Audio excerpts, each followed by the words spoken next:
មេបញ្ជាការយានអវកាសស្ត្រីទី1របស់អង្គការ NASA ពិតជាក្លាហានលើបេសកកម្មដ៏គ្រោះថ្នាក់បំផុត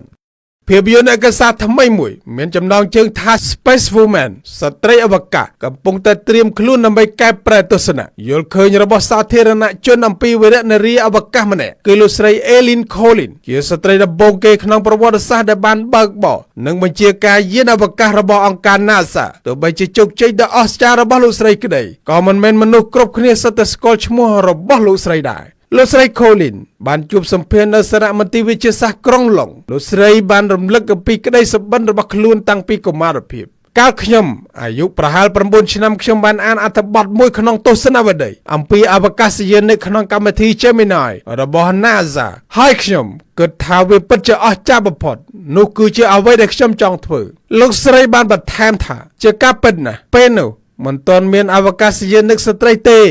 ប៉ុន្តែខ្ញុំគិតថាខ្ញុំនឹងក្លាយជាអវកាសយានិកស្ត្រីដើម្បីសម្រេចក្តីសុបិនក្លាយជាមេបញ្ជាការយានអវកាសលោកស្រីបានចូលរួមជាមួយកងទ័ពនិងក្លាយជាអ្នកបើកបរសាកល្បងនៅពេលដែលលោកស្រីជួបក្នុងកម្មវិធីអវកាសយានិករបស់ NASA លោកស្រីដឹងថាភ្នែករបស់ពិភពលោកទាំងមូលកំពុងសម្លឹងមើលលោកស្រីតាំងពីបេសកកម្មដំបូងរបស់លោកស្រីត្រូវបានបាញ់បង្ហោះនៅឆ្នាំ1995លោកស្រីបានបញ្ជាក់ថាក្នុងនាមជាអ្នកបើកបរស្ត្រីទី1នៃយានអវកាសខ្ញុំបានខិតខំធ្វើការខ្លាំងណាស់ព្រោះខ្ញុំមិនចង់ឲ្យនរណាម្នាក់និយាយថាមើលទៅឲ្យស្ត្រីម្នាក់នោះធ្វើខុសហើយព្រោះរឿងនេះមិនមែនគ្រាន់តែជារឿងរបស់ខ្ញុំប៉ុណ្ណោះទេប៉ុន្តែវាជារឿងរបស់ស្ត្រីដែលនឹងដើរតាមកន្លងរបស់ខ្ញុំនាពេលអនាគតលោកស្រី Collins បានក្លាយជាមេបញ្ជាការអវកាសនៅឆ្នាំ1999ក្នុងបេសកកម្ម STS-93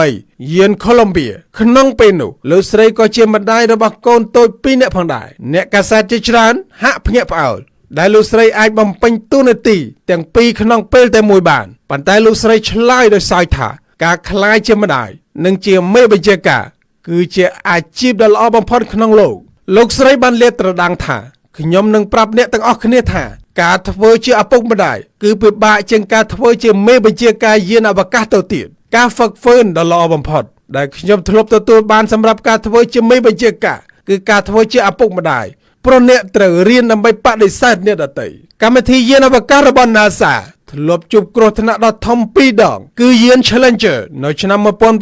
1986និងយាន Columbia នៅឆ្នាំ2003ដែលសុទ្ធតែបណ្ដាលឲ្យអាកាសយានិក7នាក់ស្លាប់រៀងៗខ្លួនបន្ទាប់ពីមហន្តរាយ Columbia នៅឆ្នាំ2003លោកស្រី Collins ដែលជាមេបញ្ជាការត្រូវទទួលខុសត្រូវលើជើងហោះហើរបន្ទាប់ក្នុងបេសកកម្ម STS-114 យាន Discovery នៅឆ្នាំ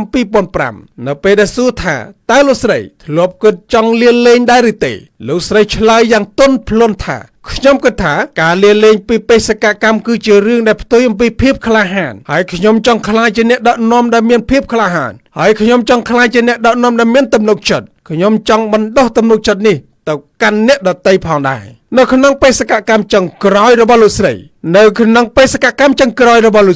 បន្ទាប់ពីការបាញ់បង្ហោះបានកើតឡើងករណីដ៏គ្រោះថ្នាក់មួយបានកើតឡើងម្ដងទៀតគឺមានកំទេចស្នូលអ៊ីស្លង់មួយដុំបានជ្រុះចេញដើម្បីពិនិត្យមើលការខូចខាតនៅផ្នែកខាងក្រោមនៃយានអវកាសពួកគេត្រូវអនុវត្តហានិភ័យដ៏គ្រោះថ្នាក់បំផុតក្នុងប្រវត្តិសាស្ត្រអវកាសគឺលោកស្រី Collins ត្រូវបានបញ្ជាយានអវកាសឲ្យបង្វិលខ្លួន180ដឺក្រេយឺតខណៈដែលកំពុងហោះហើរក្រោមស្ថានីយអវកាសអន្តរជាតិលោកស្រីបានរៀបរាប់ថាវិស្វករនិងអ្នកគ្រប់គ្រងជាច្រើនបាននិយាយថាมันអាចធ្វើបានទេដោយសារហេតុផលជាច្រើនដែលពន្យល់ថាហេតុអ្វីវាគ្រោះថ្នាក់បន្ទាប់ពីខ្ញុំស្ដាប់ការជជែកពិភាក្សានោះពួកគេដឹងថាខ្ញុំជាមេបញ្ជាការហើយខ្ញុំក៏និយាយចេញទៅថាវាហាក់ដូចជាយើងអាចធ្វើវាបានលោកស្រី Collins បានប្រើដៃយ៉ាងស្ងប់ស្ងាត់បញ្ជាយានបំវិលខ្លួនយឺតនិងគួរឲ្យសរសើរការត្រួតពិនិត្យបានរកឃើញការខូចខាតហើយការដើរក្នុងលំហអាកាសត្រូវបានធ្វើឡើងដើម្បីជួសជុលភ្លាម